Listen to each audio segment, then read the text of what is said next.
All right, Federico, we are back with another episode of App Stories. And today, you know what? I've got something new to tell you about. Okay. Well, what have you been up to? Tell me. Well, I have been thinking an awful lot about links lately. I've been thinking about URLs. Is that news? Is that you thinking about links? Is that new? Really?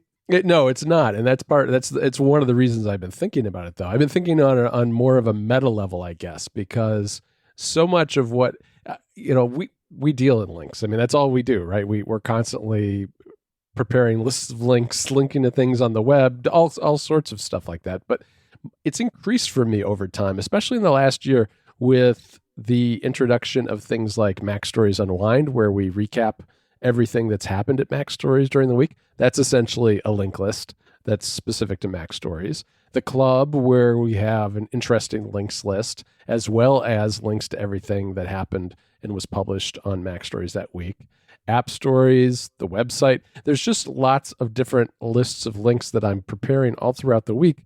And I felt like it had gotten to the point where I really needed to rethink how I collect, organize, and then essentially publish those links in different places. And so what I've been working on, and I'm not there 100% there yet, but I've been working on narrowing where those links come into, and that's primarily Reader, where they get organized, which is primarily Craft. Right. And then how they get out of Craft to various places, which is usually into IA Writer for publication, at some point on the site. Sometimes they just go to the clipboard and go into, a web form or something like that too. But how to get them out of Craft. So I've been doing a combination of creating shortcuts and working with those apps and looking to see if there are any alternatives that would allow me to handle these things more quickly, easily, and to automate the portion of, automate the organization and the cleanup. Because as I move these links through the system, I'd kind of like shortcuts to clean up behind me and get rid of the links so that I always have just the set of links that I'm dealing with at any one given moment. So it's something I've been working on, and I'm not there yet. I did in Club Mac Stories last week publish a shortcut that I use to export links out of Craft, and that's been really handy. But still working on getting things into Craft in a format and in a way that is most useful for me. But it's in some respects it's not super complicated, but there are always these little edge pieces to it where you want to get it just right so that it works with your system, or devise a better system that allows you to do it a little more quickly. And that's what I spent a lot of time last Saturday doing. Interesting. And you're taking advantage of the new shortcuts that Craft has. I saw that in the latest app update, they added a new, or I guess they updated the action for creating notes in Craft, and now you can specify a title and content parameter from shortcuts. Yes. Is that what you're doing? I'm not actually using that action yet. That's for creating a new note. I have existing notes. So mostly what I've been doing is appending and prepending existing notes where I collect these kind of things. But that is nice that they have that. My understanding from reading some of their announcement emails is that they're still working on the shortcuts and that there's a lot more coming there. And so I'm kind of, at the moment, I've got everything on pause because I'd like to see where they go with it, because I think with a few tweaks to some of their parameters and a few more options in those shortcuts, I'll be able to do a lot more than I'm doing right now. Okay, that's interesting. Well, I mean, it doesn't really surprise me that you're thinking about links and doing things around links, but hey, you do you. Exactly. Speaking of Craft, I am in the middle of finishing what I should have done months ago. I still gotta finish the process of exporting notes from Apple Notes and bringing them into Craft. I have not. I still have about 100 like personal non-work related notes that I have to organize, and it's a chore, because it's like some notes have PDF attachments, some of them they have sketches, some of them have screenshots, and many times I've given up on the process because it's like I gotta do it one by one. Yeah, it takes a long time. And I'm thinking maybe I should just leave them there in cold storage if they're not notes that I'm going to access via search in Craft. So I'm trying to decide which ones are the notes that can just stay here forever in cold storage just because I don't want to delete them, and which ones are actual like things that in the future I may have to search for, like old personal records and, old notes and screenshots and stuff that I may want to find again at some point. So I'm trying to decide what should follow me in Craft and what can stay in Apple Notes forever. Yeah, and even, keeping them in Apple Notes, you've got pretty good search in Apple Notes. So if you leave it in cold storage, if it's not something you need regularly, I feel like it's the kind of thing you could probably leave in Notes. The other thing I'm working on is I'm looking into making Spotify shortcuts. Now that I'm using Spotify, there's some things that I would like to speed up via shortcuts, some actions that I want to do more quickly. I've been looking into this shortcuts utility called Shortcutify. Oh, right. It's on the App Store. It's a utility that comes with, basically, it gives you visual actions for third-party web APIs. Yep. There's actions for Todoist, there's actions for Airtable, and there's a few actions for Spotify. And I've been testing the basic Spotify one for like retrieving the currently playing track, and it works really well. So I'm thinking of making more Spotify shortcuts based on these actions. One that I already know I want to make is basically taking one functionality of MusicBot, which is my Apple Music shortcut, and making it so that it works in conjunction with Shortcutify.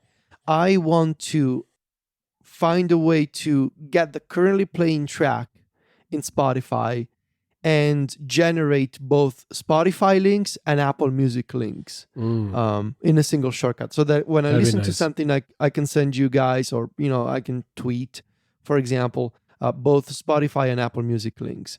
But I also want to do the same shortcut to run it from the share sheet, so that when I share anything from Spotify, even if it's not a song I'm listening to at the moment, but if I'm sharing an album, for example, I want to have a shortcut that gives me both the Spotify URL and the Apple Music one.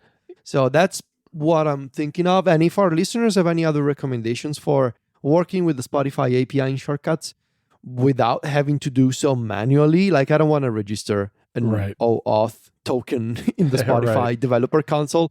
No, thank you. But if you're familiar with any other shortcuts utilities that come with Spotify actions, please let me know about them, because right now I only have Shortcutify, which hasn't been updated in a while. I hope the developer is still working on it, because I think it's a really neat idea.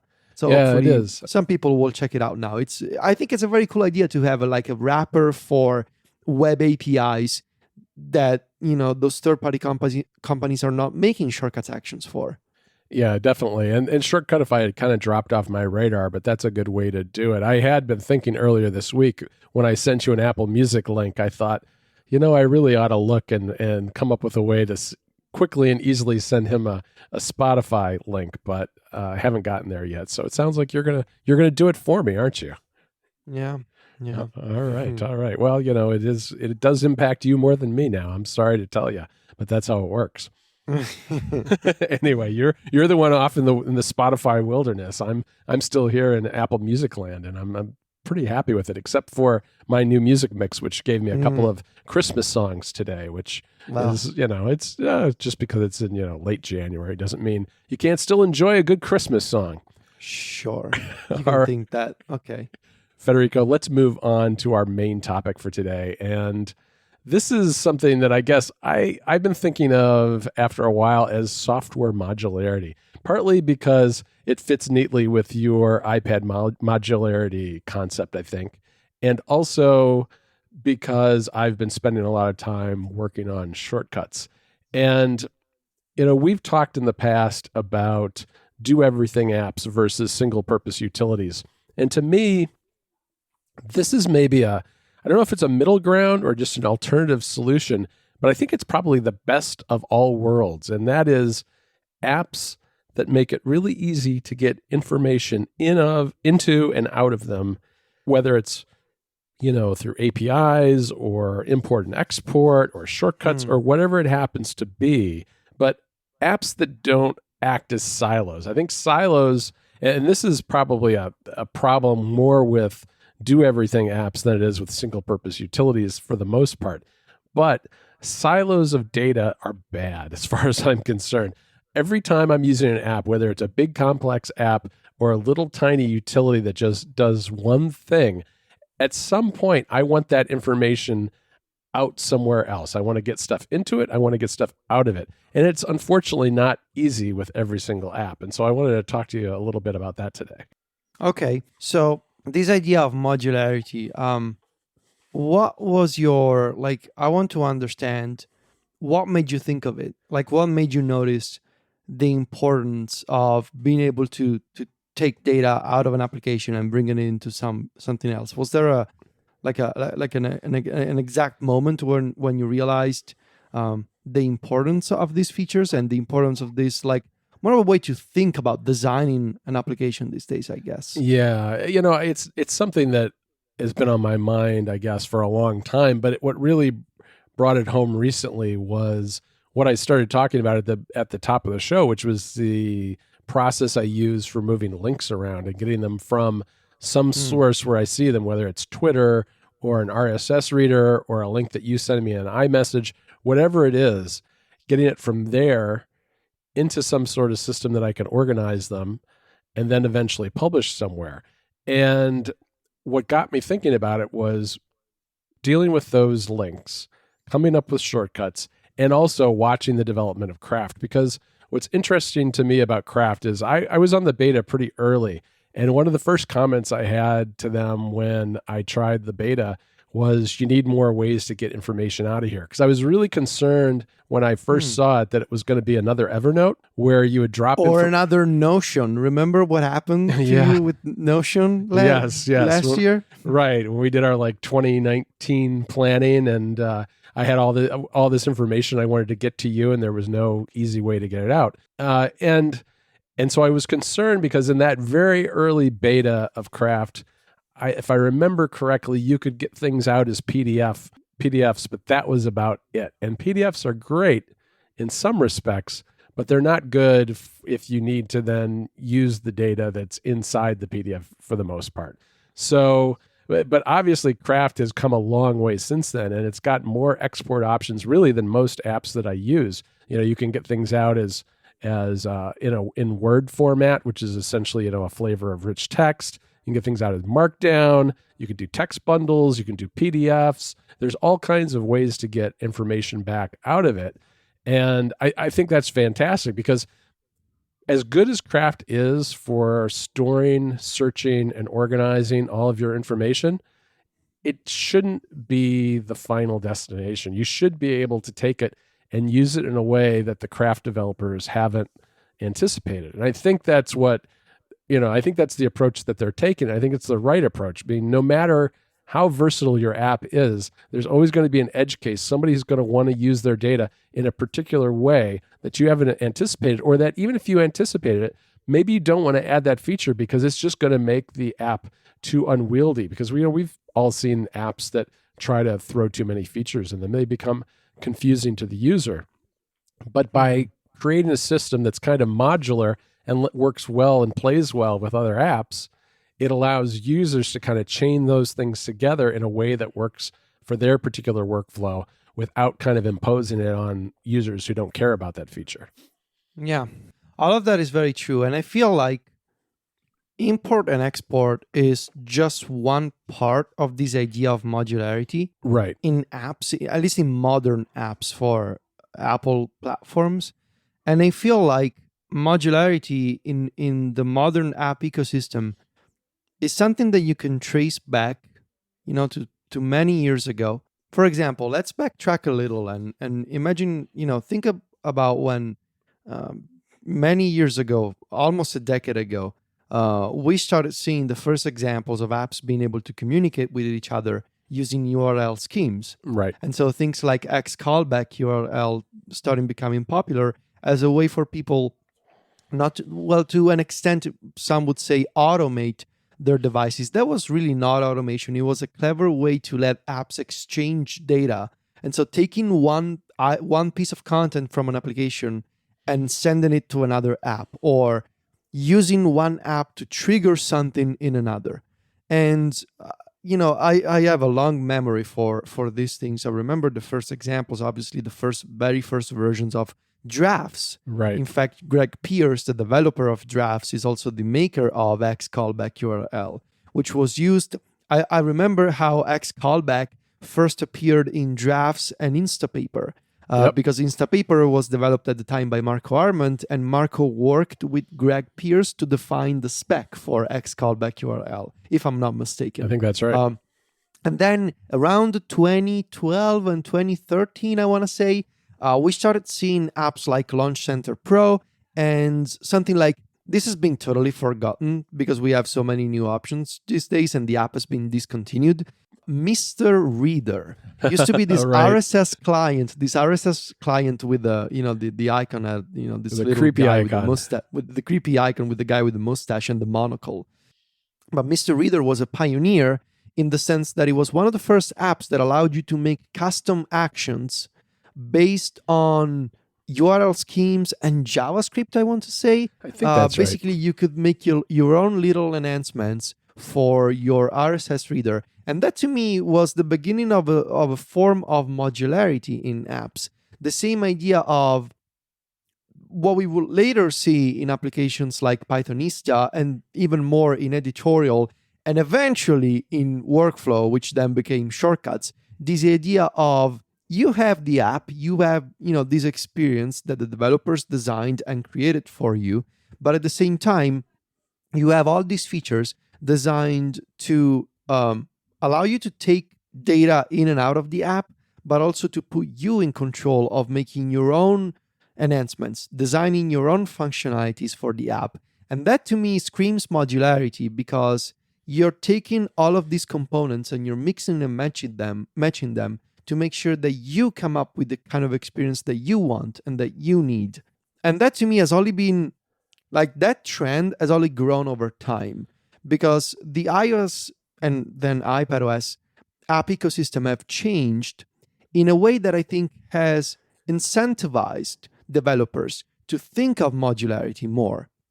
If you think about it, and this is like a recurring theme in my iOS and iPadOS reviews, the idea of the app as a fundamental unit has changed over the years, right. Where it used to be that you went to the App Store, like 10 years ago, you went to the App Store, you downloaded the app, and that was it. You had an icon on your home screen. But now the app has many ramifications and connotations, like you can have a widget on your home screen, and you can have an extension, and you can have a shortcut action that, again, takes data from the app or maybe saves data into the app. And you can have Siri integration, and you can use the same app on the watch, and the watch can communicate with the app on the iPhone.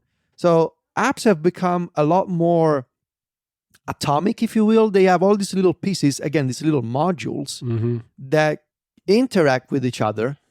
And I think it's really fascinating because it means that the same application can spawn all these different kinds of experiences, right? The same app can be used on an iPad, or it can be used via shortcuts, or it can be used from a widget, or it can be used via voice and Siri, for example. And I think developers who are paying attention to this changing nature, like the idea of the app is, the whole concept of the app is changing. I think developers who are paying attention are obviously the kinds of developers that we talk about here on AppStories, because we like to talk about, apps that are keeping up with the trends and keeping up with the ever-changing nature of the App Store. But to me, this is why this topic is so interesting, because it all comes back to modularity and to apps growing out of their silos and becoming this more customizable, personalized, and more intelligent experiences, I think. Yeah, that's a really good point, because you're right. It's not only just modularity between apps, it's modularity of the apps themselves and all the little pieces that exist these days. It's funny, when you mentioned Mr. Reader, it took me back immediately to the days before the share sheet, when we had kind of URL scheme custom share sheets. You remember that? And RSS readers were, yes, they were the ones that did that a lot. Unread was one of the best ones at the time, and actually stuck with its custom implementation for a while after the share sheet came. That was iOS 8, I think, right? Maybe. The share sheet was I want to say iOS 8. I think that's right.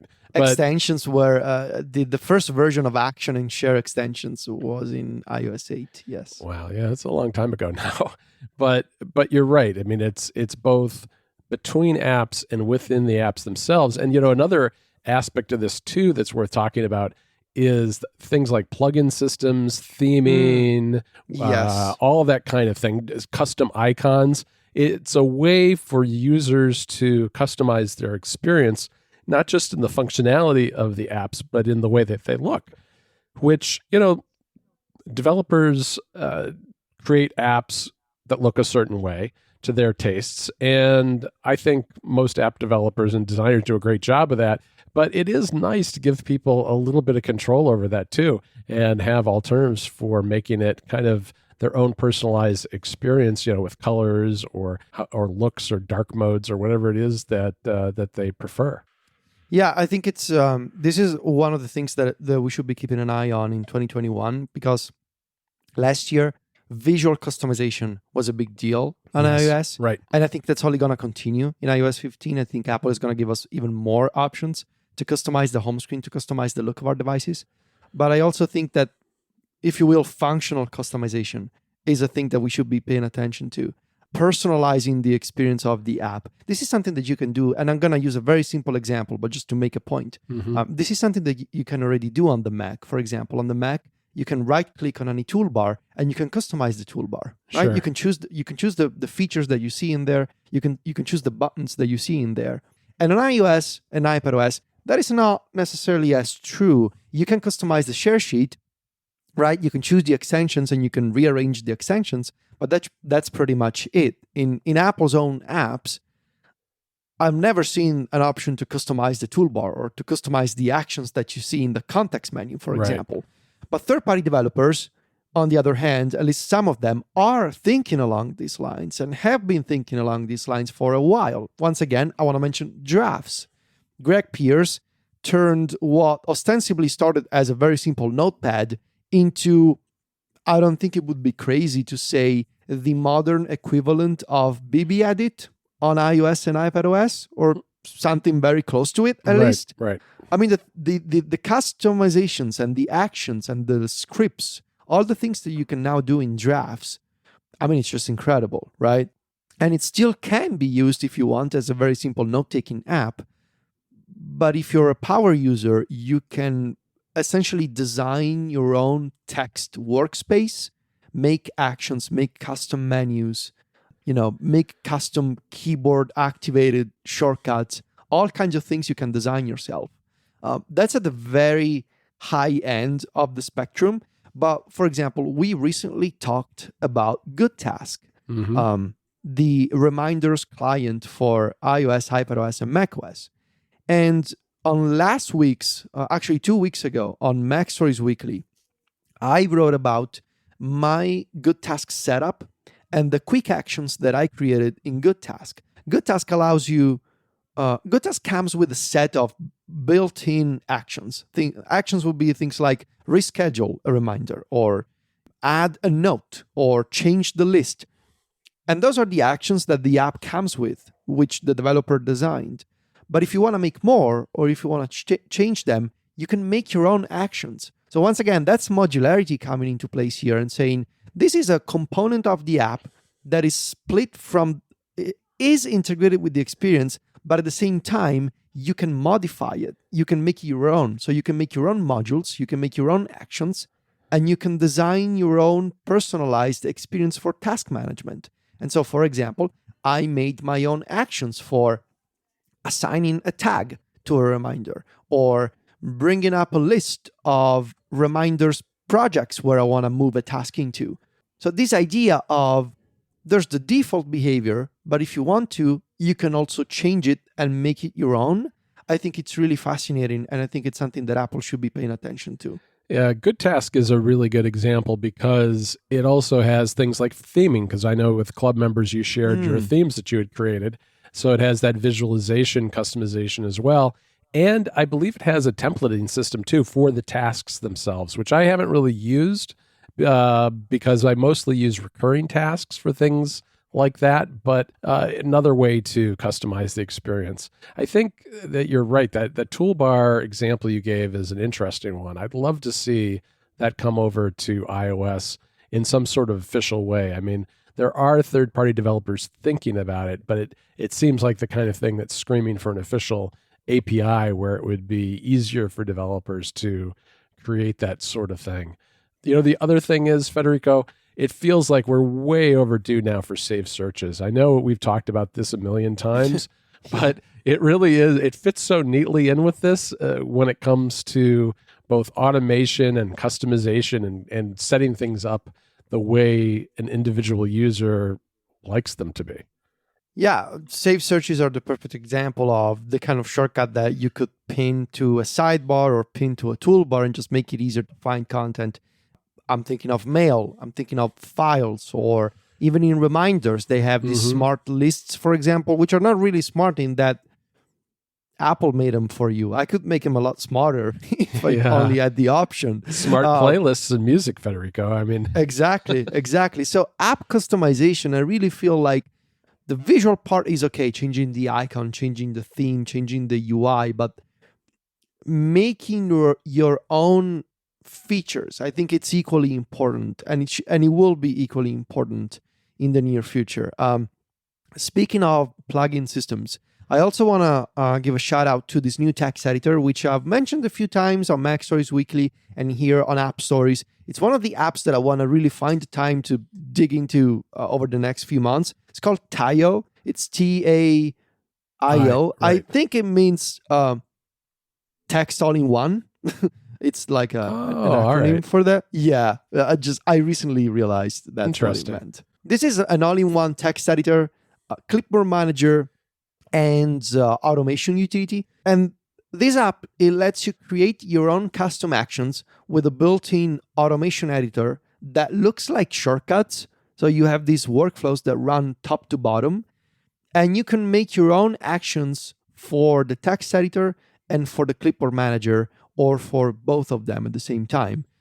And if this makes you think of editorial, this is basically what if editorial came back in 2020 as a new app for modern Apple platforms. This is what the developers of Taio are doing. This is the modern version of editorial. And this is one of the things that I'm really intrigued by. I want to find the time to 2 afternoons, spend some quality time in Taio, see what I can make with it, because there's all kinds of plugins that I could make myself. They recently added, I think, custom markdown rendering. Which I just need to find the time to okay, what can I make here? Is this really a new and more powerful version of editorial? Yeah. But it goes back to the idea of the developers are providing you with this default experience. But then if you want, because all of this is modular, you can make it your own. You can make your own actions. You can make your own menus. It's up to you to change the default to whatever suits you best. Yeah, I think that's a really interesting app. I'm just disappointed that it's not on the Mac yet, because I feel like for me with a text editor, just like a task manager, there's certain apps that I really need to have on both platforms. But it is something that hopefully that'll happen someday, and it holds a lot of promise. You know, I think another maybe the final point to make about some of what we're talking about is that I think it's important for apps to offer lots of different alternatives when it comes to this sort of thing, because, just shortcut support alone, that's great. But sometimes adding the extra layer of maybe a URL scheme or an API, if it's got some kind of web service aspect to it or something like that, or if you're on the Mac, Automator support or AppleScript, having different alternatives is good because it creates flexibility and gives people options to automate or use the information that comes into and out of the app in their own way, in ways that they're most comfortable with. I mean, I think for me, that's one of the things that I've enjoyed about Craft so far, is that it's got the shortcut support, but it's also got this new system that it's building where it's got integrations with apps like Drafts and Ulysses and iWriter and Day One and Bear and a bunch of others. And that's a nice way, because it's a nice entry, if you use those apps, entry into kind of the modular approach without having to build your own modularity and shortcuts or something like that. All right, Federico, well, that's a good discussion. I hope we do see this year at WWDC more things along this lines that give developers more options and ways to help users get information in and out of their apps. You can find me and Federico online. We're on MacStories.net all the time. Federico is also at Viticci on Twitter and Instagram. That's VITICCI. And I'm at John Voorhees, JOHNVOORHWS. Talk to you next week, Federico. Ciao, John.